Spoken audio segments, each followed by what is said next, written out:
कल हमारे क्षेत्र में विधानसभा का चुनाव हुआ है और मैं अपनी स्वेच्छा से किसी भी पार्टी को वोट डालने नहीं गया।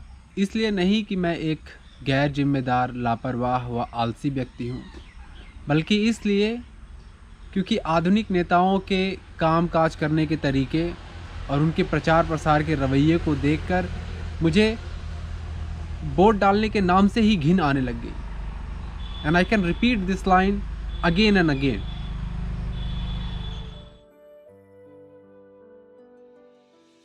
और मेरा एक प्रश्न है इस क्षेत्र में रहने वाले हर एक व्यक्ति से, चुनाव का मतलब क्या होता है? आपने कभी इस चीज़ के बारे में विचार किया है? चुनाव का मतलब होता है कि होश पूर्वक किसी चीज़ का चयन करना, किसी चीज़ का चुनाव करना, ना कि बेहोशी में बिक जाना, लुट जाना या एक दूसरे को जटना या प्रभावित करना या गुंडागर्दी से प्रभावित करना। तो चलो इस चीज़ को एक एग्जाम्पल के माध्यम से समझते हैं। तो मान लो कि एक बस है, उस बस में आप बैठे हुए हो, लेकिन उस बस का ड्राइवर नहीं है और ड्राइवर का चुनाव आपको करना है। बस के नीचे 3 व्यक्ति खड़े हैं। एक बोल रहा है कि मैं आपको कंबल दूंगा, मैं आपको साड़ी दूंगा, मुझे ड्राइवर की सीट पे बैठा दो। एक बोल रहा है कि मैं आपको दारू दूंगा और कुछ पैसे दूंगा, मुझे ड्राइवर की सीट पे बैठा दो। और तीसरा बोल रहा है कि मैं तुम्हें सबसे अच्छी वाली सीट दूंगा, तुम मुझे मेरा चयन कर लो ड्राइवर की सीट पे बैठने के लिए। तो आप क्या करोगे इस परिस्थिति में? इन तीनों में से किसी एक को चुन लोगे या फिर ये प्रश्न पूछोगे भाई बस चलानी किसको आती? आपकी जिज्ञासा ये होनी चाहिए ना कि भैया बस चलानी किसको आती है, ये बताओ, मैं इस बस पे बैठा हुआ हूँ।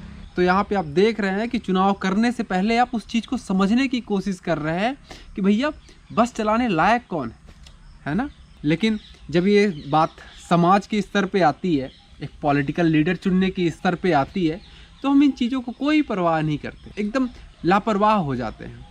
तो आप देख रहे हैं कि यहाँ पे एक सही चुनाव तभी संभव है जब आप शिक्षित हैं दोनों विषय के बारे में, कि जिस चीज़ के बारे में चुनाव करना है और जिस चीज़ का चुनाव करना है, अगर इन दोनों के बारे में आपको शिक्षा है तभी आप एक सही चुनाव कर सकते हैं। अन्यथा आपको हमेशा यही लगता रहेगा कि ये लोकतंत्र है और आप अपने नेता को चुनते हैं। वास्तव में आप अपने नेता को नहीं चुनते, नेता आपको चुनता है कि कौन किस कीमत पे बिक जाएगा। कुछ लोगों की कीमत वो एक दारू से लगाता है, कुछ लोगों की कीमत वो कंबल व साड़ियों से लगाता है, कुछ लोगों की कीमत वो कुछ पैसों से लगाता है, कुछ की कीमतें वो पद व रुतबे से लगा देता है। और इसीलिए इस लोकतंत्र में शिक्षा बहुत ज़रूरी है और बिना शिक्षा के ये लोकतंत्र एक फेल्ड मैकेनिज़्म है।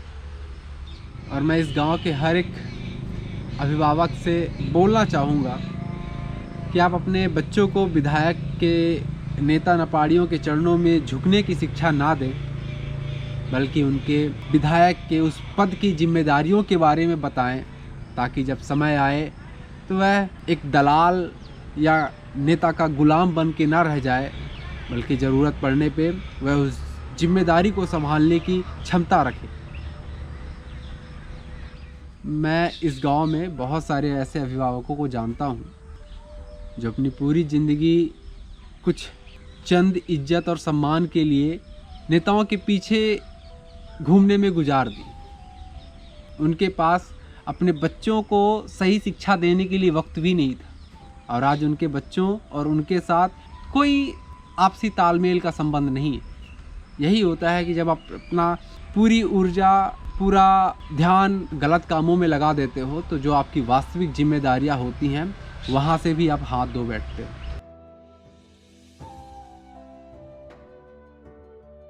और कल के पोलिंग बूथ पे ही वहाँ पे 2 पॉलिटिकल पार्टी के बीच में हंगामा हो गया, एक दूसरे का सर फोड़ दिया। मतलब 5 साल तुम्हें कार्यकाल का टाइम मिलता है, उस टाइम पे तुम जनता के पैसों का दुरुपयोग करते हो, उनका शोषण करते हो, और आखिरी के जब फिर से वोटिंग का टाइम आता है उस टाइम पे तुम उनको पूरी कोशिश करते हो कैसे प्रभावित करके उनको जट के रखा जाए। कहीं साड़ियाँ बांट के तुम्हें संतुष्ट करेंगे, कहीं कंबल बांट के, कहीं दारू बांट के, कहीं पैसे बांट के। वो तो ठीक है भाई, सुनने में आया कि चुनाव में इतनी भी स्वतंत्रता नहीं थी, पोलिंग बूथ पे भी कन्विंस कर रहे हैं लोग। अब तो छोड़ दो भाई उसको, इतना शोषण किया, पेट नहीं भरा तुम्हारा, मतलब उसके अंगूठे दबाने तक हाथ पकड़ के उसकी उंगली अपने उस दबा रहे हैं लोग। और ऐसे मैं ऑलमोस्ट 10 किलोमीटर वॉक करता हूँ इधर ही गांव में, और 3-4 चौराहे ऐसे मिले जहाँ पे लोग इन्हीं पॉलिटिकल पार्टी की वजह से दंगे कर रहे थे। जिस तरीके से इन लोगों ने प्रचार किया है, इन्होंने घर घर को बांट दिया। हर घर पे आप गली मोहल्ले में चले जाओ, एक बीजेपी का झंडा, एक कांग्रेस का झंडा, इन्होंने देश को फाड़ के रख दिया है। जितनी पार्टियां आती हैं देश के उतने टुकड़े कर देते हैं। गांव में आप कहीं भी चले जाओ, दो पार्टियों के बीच में अभी भी आपको मतभेद मिल जाएगा। और आपको लगता है कि इस माहौल में गांव का विकास होगा? इसलिए मेरे हिसाब से यह एक भ्रष्ट परंपरा बन चुकी है। आजकल के राजनेताओं के रवैये देख के देश, समाज व मानव विकास नहीं विनाश की ओर ज़्यादा बढ़ता जा रहा है। हम बाहरी शिक्षा या जानकारी वाली शिक्षा में भले ही आगे जाते जा रहे हैं,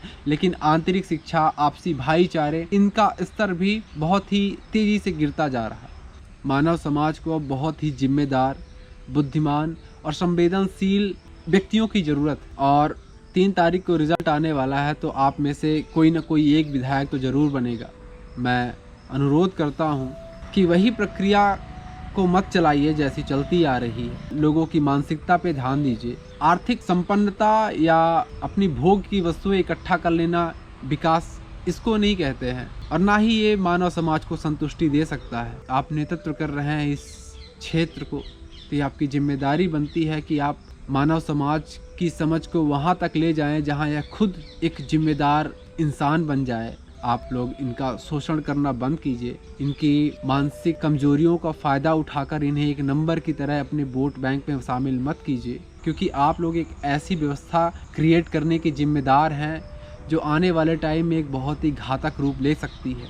यहाँ भी करप्शन बहुत तेज़ी से बढ़ रहा है, और आपको भी करप्शन बहुत तेज़ी से करना पड़ रहा है। दुनिया का कोई भी लीडर मानव की व्यक्तिगत समस्याओं को नहीं सुलझा सकता, क्योंकि उसका वो जिम्मेदार खुद ही है, और खुद ही उसे अपनी जिम्मेदारियों को समझना पड़ेगा, तभी एक अच्छे राष्ट्र का निर्माण हो सकता है।